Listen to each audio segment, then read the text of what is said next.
Travis Wingate. So YouTube's retaliation after sending me the death threat continues this morning as they're doubling the upload time.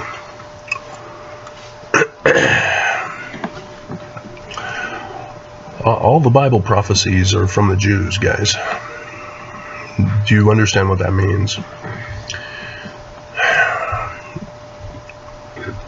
As Joseph Smith, because you're now reading the Joseph Smith papers and learning the truth, correcting the errors that Willard Richards put in the Joseph Smith history, that Nephi, not Moroni, came to Joseph Smith, and see, after telling me these things in verse 36, he commenced quoting the prophecies of the Old Testament.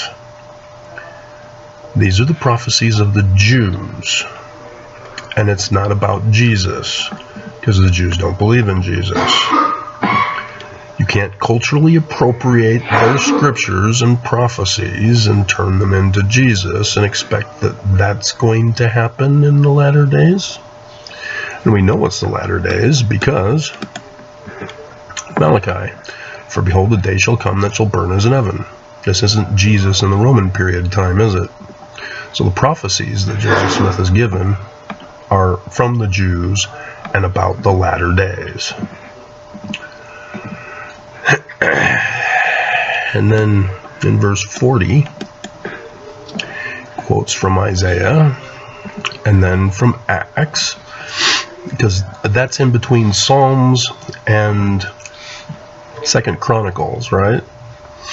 That's in the Old Testament? No. Joseph Smith is purposely making you study your scriptures here, because he just told you, quoted Old Testament prophecies, and now he threw in Acts. This is the big one of Jewish prophecy, because, as Joseph Smith says, he said that prophet was Christ. Not Jesus, the Jewish Christ.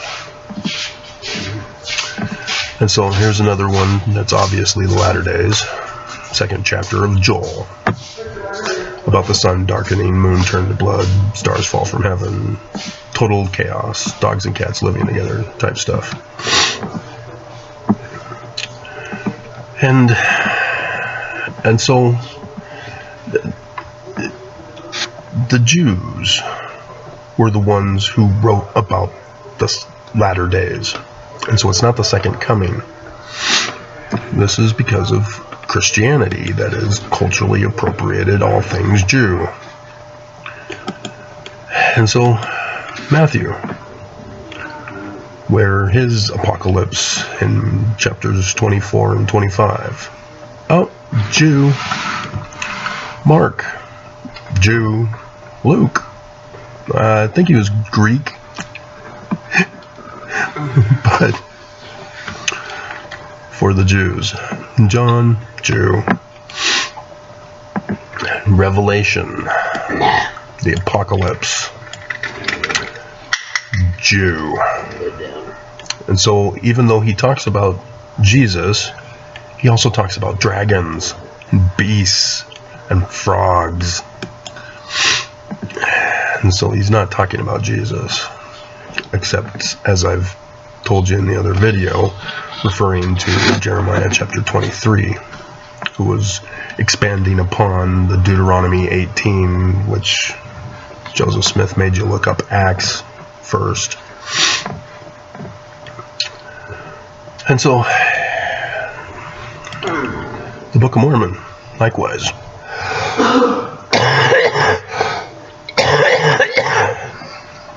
Learning of the Jews. Manner of prophesying. Apocalyptic literature. Book of Mormon is not literal history. These are writings of the Jews prophesying about the latter days, and now the Book of Mormon comes out as Jewish literature for the latter days. And we know this because Revelation chapter 12, and there appeared a great wonder in heaven, a woman clothed with the sun, moon under her feet, and upon her head a crown of 12 stars. Yeah, that's right there in 1 Nephi, chapter 1. Lehi has this vision. He sees this date, star date, of the latter days, the birth sign of the latter days for his ministry, as I've gone over with you, because Matthew, Mark, Luke, John are not literal history. And as a result, what they're talking about is the start of the ministry. And they end with the death sign, which the Romans didn't use crosses. And so they're not talking about literal history. They're talking about prophesying, apocalyptic literature. All of Scripture by the Jews is apocalyptic literature for the latter days. And the date, 2017 to 2024. We are now in it. And if you didn't notice, or you didn't watch the news that informed you, beginning in the reign of King Zedekiah, in that first year of the reign of King Zedekiah, anti-Semitism rose. And lately, in this month of November, it was rising again, as certain key celebrities were coming out as anti-Semitic. And this is not a coincidence, guys, because the powers that be know all about this. They just won't tell you. And so instead, they incite you to anti-Semitism for the sole purpose that, what thank have ye for the... Yeah, let's get to it. It's in the Book of Mormon. Of which the Book of Mormon also says that you're supposed to refer to Revelation for more fuller details of the events of the latter days. Book, Jew, 1 Nephi 19. That's Nephi's book 13. The book that thou beheldest. Okay. And it came to pass that the Mormons did prosper in the land under Joseph Smith, and I beheld a Book of Mormon. It came forth among them. Do you not know the meaning of the book? And he said, Behold, it proceedeth forth out of the mouth of Joseph Smith. And I, Nephi, beheld it, and he said unto me, The Book of Mormon that thou beheldest is the record of Joseph Smith, which contains the covenants of the Lord, which he had made unto the new Israelites of Mormonism. And it containeth many of the prophecies of the holy prophets, engravings and plates of brass, and the house of Israel in great worth. Thou hast beheld that the book proceedeth forth from the mouth of a Jew. And when it proceedeth forth out of the mouth of a Jew, see, the Book of Mormon is the learning of the Jews. And so, yes, it's a dualism here. They're using the Bible, which is all written by Jews, and the Book of Mormon, the learning of the Jews. And technically, it's Kabbalah, not Orthodox. And so that's why Joseph Smith didn't have the curly locks. That's why we don't have the curly locks. Well, we don't have the curly locks because we got turned Christian by Brigham Young. The great and abominable church. Again, the dualism. And so it goes through the 12 apostles who talk about the Book of Mormon, also talking about the Jews. And that's now the formation of the great and abominable church after going forth from the 12 apostles. They knew that they were under attack and that they would be infiltrated once they were discovered. They knew. And those who didn't join ended up going to the South to start the Confederacy, which, yeah, that's another story, because Brigham Young created the Council of 50, framing Joseph for it as he was running for president. And yet people believe whatever Brigham Young tells them to believe. And ex-Mormons are upset by it, and Mormons go, yeah, yeah. Joseph Smith did nothing wrong. Yeah, he also didn't do anything that you're claiming he did. And that's where the false dichotomy comes in between Mormons and ex-Mormons. You're both arguing a fallacious debate. You're both wrong. Cut it out. And so, what does that mean? It means that Jesus is not coming. He's not coming from outer space on a flying horse, or just free-floating.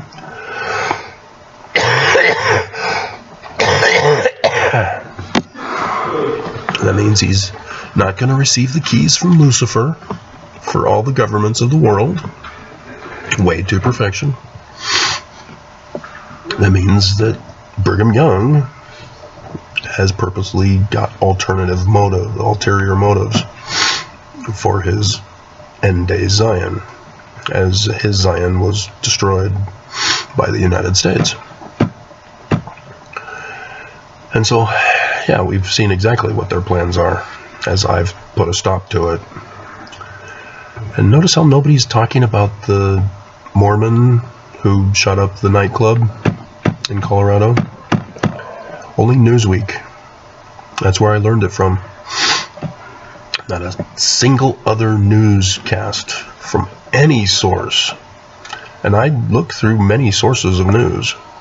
None of them will, they still claim, oh, we don't know a motive. He's Mormon. There's your motive. We now know the motive. It's a hate crime.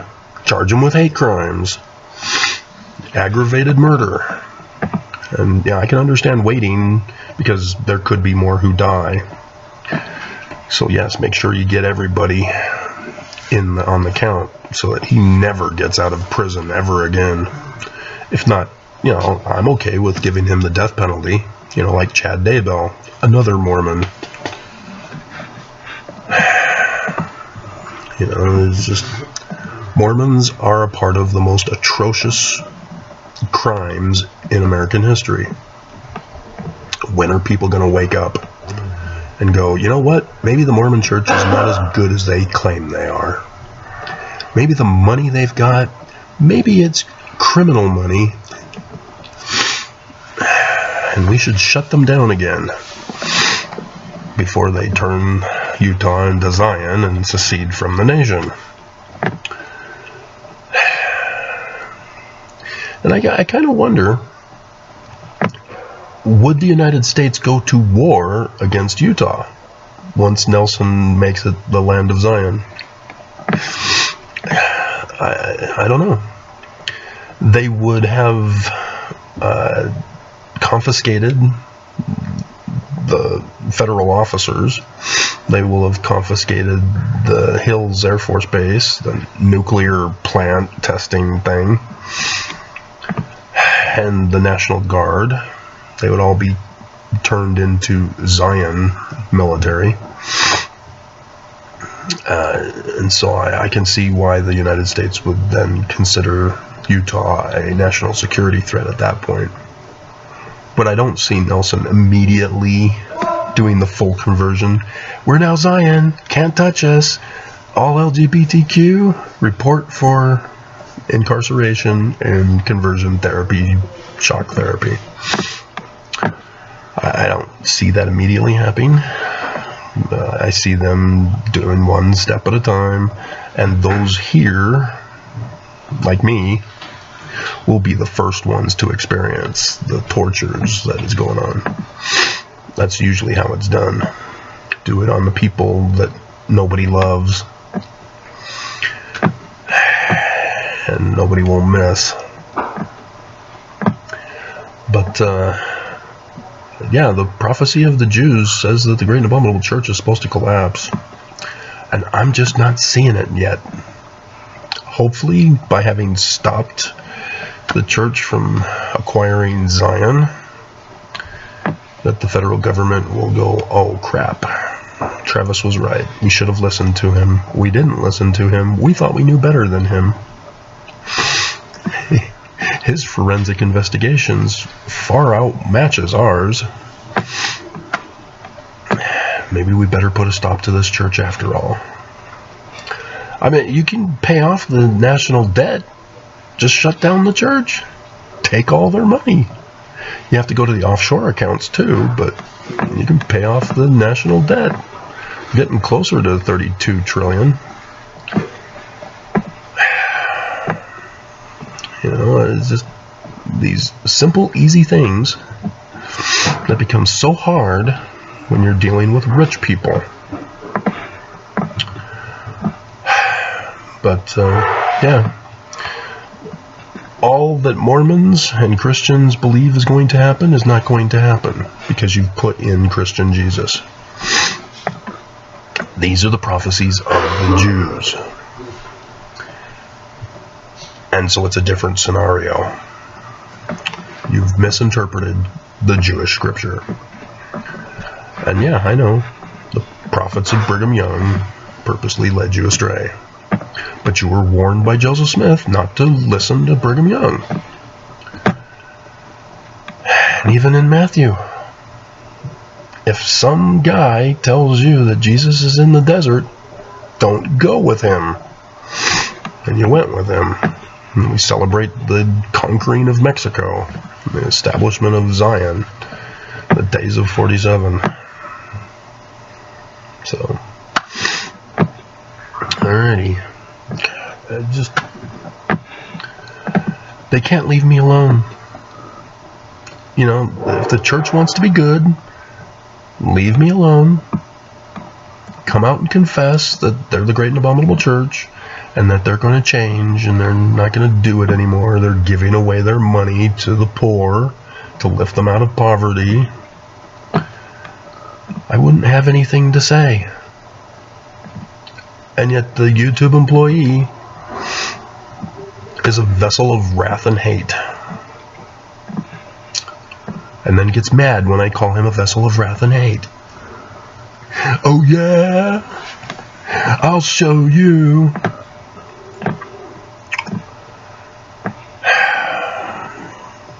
And so yeah, all the prophecies of the false prophet, Nelson is even named after the planet described for him. And the stars in the heavens, sign in the heavens. It's just Mars, dear God. Nobody cared about that video either.